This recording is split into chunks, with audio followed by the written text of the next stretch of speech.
Bob Proctor made $4,000 a year cleaning floors. Within 12 months, he was earning over $100,000.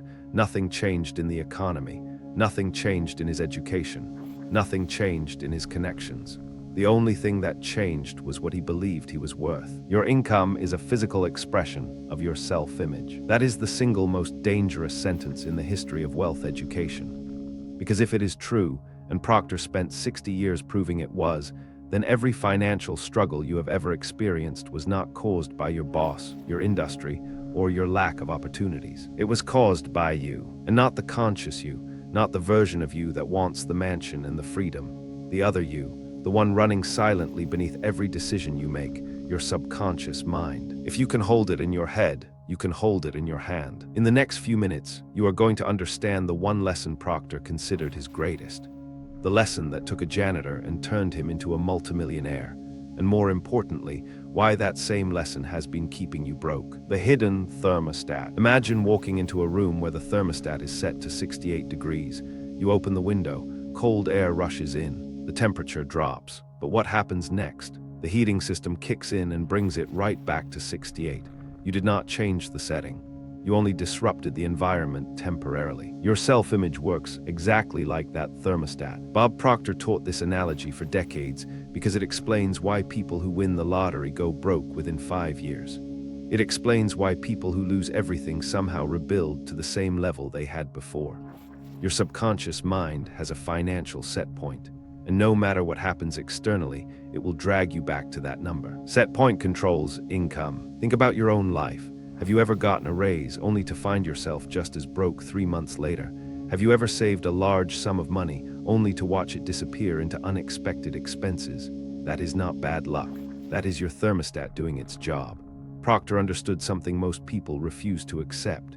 You do not get what you want in life. Never. You get what your self-image says you deserve. And until you change that image, your bank account will never change either. But here is the question that changes everything. The poverty program. Where did your financial thermostat get set? Proctor was obsessed with this question, and his answer was brutal. It was programmed into you before you could even spell the word money. Between the ages of 0 and 7, your subconscious mind was wide open. No filters, no critical thinking. Everything your parents said about money, every argument about bills, every whispered conversation about not having enough, it all went straight in. We are all self-made, but only the successful will admit it. Your father said money does not grow on trees. Your mother said rich people are greedy. The television said you need to work hard just to survive. And your subconscious mind recorded every single word as absolute truth. You are running financial software that was installed by people who were broke. Proctor called these paradigms, mental programs so deeply embedded that you do not even know they are there. You think your thoughts about money are your own. They are not. They are echoes of people who never figured out wealth themselves. If this is making you rethink everything you believe about money, hit like and subscribe to reprogram more of these hidden blocks. Because what Proctor discovered next about how these programs actually operate is even more disturbing. The paradigm trap. Here is what makes paradigms so dangerous. They are invisible. You cannot fight an enemy you cannot see. Invisible enemy controls everything. Proctor spent years studying with Earl Nightingale and Lloyd Conant, and he realized something that shook him to his core. 96 to 98% of our behavior is habitual. That means almost everything you do with money, how you spend it, how you save it, how you feel when you receive it, is automated. Your conscious mind thinks it is in charge. It sets goals. It makes plans. It writes budgets. But your subconscious mind is the one actually running the show. Think of it this way. Your conscious mind is the captain who gives the order, but your subconscious is the crew that actually sails the ship. And if the crew has been trained to sail toward poverty, it does not matter how loudly the captain screams. The ship will always go where the crew takes it. This is why willpower fails. This is why New Year's resolutions about money collapse by February. This is why you can read every financial book ever written and still be broke. The only limits in our life are those we impose on ourselves. You are not fighting your circumstances. You are fighting your programming. And that fight requires a completely different weapon. The worth equation. Proctor had a formula. He did not call it a theory. He called it a law, and laws do not negotiate. Law. Your income, he taught, is determined by the amount of service you provide multiplied by your belief in your own worth. Not one or the other. Both. And here is where most people get it catastrophically wrong. 1, they provide service but undervalue themselves. 2, they believe in their worth but provide no real value. 3, they do neither and wonder why they are broke. Consider 2 people in the same industry, same skills, same hours. One earns 5 times more than the other. Why? Because the one earning more genuinely believes they deserve it. Your self-image determines the price tag you put on your service. Proctor would tell audiences that you could take every dollar away from a wealthy person, and within a short time they would have it all back. Because the money was never the cause, it was the effect. The cause was their internal image of themselves as someone who creates and attracts wealth. Cause is internal, effect is external. Your bank account is a mirror. It is reflecting back to you exactly who you believe you are. And if you do not like the reflection, smashing the mirror will not help, but changing what stands in front of it will. Proctor's turning point. In 1961, Bob Proctor was 26 years old. He had no formal education beyond high school. He was earning $4,000 a year. He was in debt. He smoked. He had no direction. Then someone handed him a book. Think and Grow Rich by Napoleon Hill changed everything. Proctor did not just read it, he consumed it. He read it every single day, not once a week, not once a month, every day. And within 12 months, his income exceeded $100,000. Within a few years, he was earning over $1 million. What changed? His self-image was rewritten through sheer repetition. He did not learn new skills. He did not go back to school. He did not move to a better city.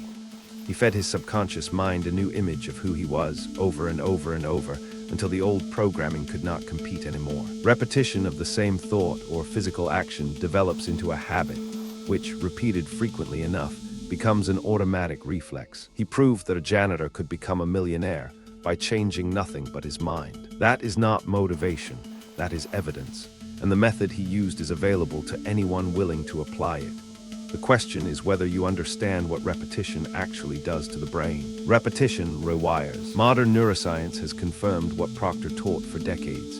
Repetition physically changes the structure of your brain. When you repeat a thought, a belief, or an affirmation, the neurons associated with that thought fire together. And neurons that fire together wire together. Fire together, wire together. This is not metaphysics. This is neuroplasticity. It is measurable. It is observable. And it is the exact mechanism Proctor exploited to reprogram his financial thermostat. Every time you tell yourself that money is hard to earn, you strengthen that neural pathway. Every time you say that wealthy people got lucky, you reinforce that program. Your brain does not distinguish between truth and repeated fiction. It simply builds highways for whatever thoughts travel most frequently. Proctor's method was devastatingly simple. Choose a new idea about your financial worth. Write it down. Read it aloud every single morning, every single night, not when you feel like it, not when it is convenient. The law of repetition is the most powerful force in habit formation. Do it until the new idea feels more natural than the old one. That is when you know the thermostat has been reset. But repetition alone is not enough. There is a missing ingredient most people skip entirely: the feeling factor. You can repeat an affirmation 10,000 times, and nothing will change. Nothing, unless you add the one ingredient that makes the subconscious actually listen: emotion. Proctor was adamant about this. He would slam his fist on tables in seminars and say that intellectual understanding is worthless without emotional involvement. Faith is the ability to see the invisible and believe in the incredible. When you say "I am wealthy" and you feel broke saying it, your subconscious rejects the statement immediately. It knows you are lying. But when you say "I am wealthy" and you allow yourself to feel the freedom, the security, the confidence of that statement, your subconscious cannot tell the difference between the imagined feeling and reality. Feel it before you see it. This is why visualization works for elite athletes. They do not just see the finish line.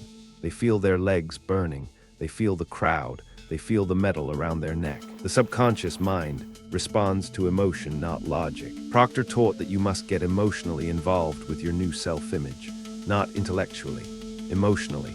You must feel wealthy before the money arrives. You must feel deserving before the opportunity shows up. And that leads us to the most counterintuitive part of his entire teaching: the exact law. Proctor did not say wealth was probable. He did not say it was likely. He said it was law, as exact and predictable as gravity. The law of vibration states that everything in the universe moves, nothing rests. Every atom, every cell, every thought vibrates at a specific frequency. And here is the part that changes everything. Your thoughts determine your frequency. Your frequency determines your actions. Your actions determine your results. 1. Poverty thoughts create a poverty frequency. 2. Poverty frequency drives poverty actions. 3. Poverty actions produce poverty results. It is not magic. It is a chain of cause and effect that is so precise, Proctor called it scientific. Change the thought, and the entire chain of results must change. Most people try to change their results directly. They take on second jobs. They cut expenses. They hustle harder. But Proctor would shake his head and say you are treating the symptom, not the disease. Thoughts become things. If you see it in your mind, you will hold it in your hand. Change the frequency, change the results. The disease is the thought. Cure the thought, and the financial symptoms disappear on their own. But knowing this creates an uncomfortable question that most people avoid. Why you resist? If the solution is this simple, why is everyone not wealthy? Proctor had an answer for that too, and it is uncomfortable. Terror. The paradigm fights back. When you begin to change your self-image, your subconscious mind perceives it as a threat. You are trying to override programming that has been running for 20, 30, 40 years, and the subconscious does not let go easily. It will create fear, doubt, and anxiety to pull you back to the old image. This is why people start a business and then sabotage it right when it starts working. This is why people get close to a financial breakthrough and then do something inexplicable to destroy it. It is not stupidity. It is the thermostat. Proctor called this the terror barrier, the moment right before transformation where every cell in your body screams to retreat to safety. Most people obey that scream. They go back to the familiar, back to the comfortable, back to broke. The terror barrier is the wall between where you are and where you want to be. Push through or stay stuck. The ones who break through that barrier are the ones who understand that the fear is not a warning. It is a sign they are on the right path. And this brings us to Proctor's ultimate lesson, the greatest lesson. After 60 years of teaching, traveling to nearly every country on earth, coaching thousands of people from janitors to billionaires, Bob Proctor distilled everything he knew into one sentence. You do not earn what you want. You earn what your self-image allows. That is it. That is the greatest lesson. Not more hustle, not more education, not more networking, a new image of yourself. Proctor proved it with his own life. A man with no education and no advantages became a multimillionaire by doing one thing. He changed who he saw when he looked in the mirror. He read one book every day until his subconscious mind believed a new story. And here is what makes this lesson so powerful. It is available to everyone, right now, today. You do not need money to change your self-image. You do not need permission. You do not need a degree. You need a decision. The only person you are destined to become is the person you decide to be. Decision, not circumstance, creates wealth. Proctor decided he was no longer a janitor, and the universe rearranged itself to match that decision. The law is exact. It does not care about your past. It only responds to your present image of yourself. So here is where you stand right now. You have heard the lesson. You understand the thermostat. You know about the paradigms, the terror barrier, the law of vibration. You know that repetition combined with emotion rewrites the subconscious. The only question left is, what will you do with this knowledge? Will you go back to scrolling? Will you let the paradigm win? Or will you do what Proctor did? Will you pick up one empowering idea and repeat it until your self-image cracks open and a new version of you walks out? Old self dies, new self rises. Bob Proctor is no longer with us. He passed in 2022, but his lesson is alive. It is alive in every person who refuses to accept that their current bank account is their final answer. If you made it this far, comment self-image, reset to prove you are among the few who actually understand what Proctor was teaching. Change is inevitable. Personal growth is a choice. Your mind is either programmed for wealth or poverty. Now you know how to reprogram it. If this video exposed something in you, subscribe. There is more to uncover.